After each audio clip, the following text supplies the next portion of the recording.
In this coding exercise, I want you to create a brand new Flutter project.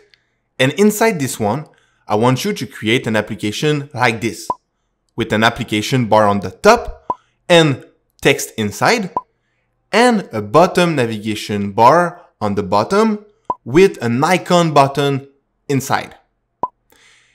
If you feel a little bit cocky, you can go with placing the text of the app bar in the middle. You can try to find how to do that.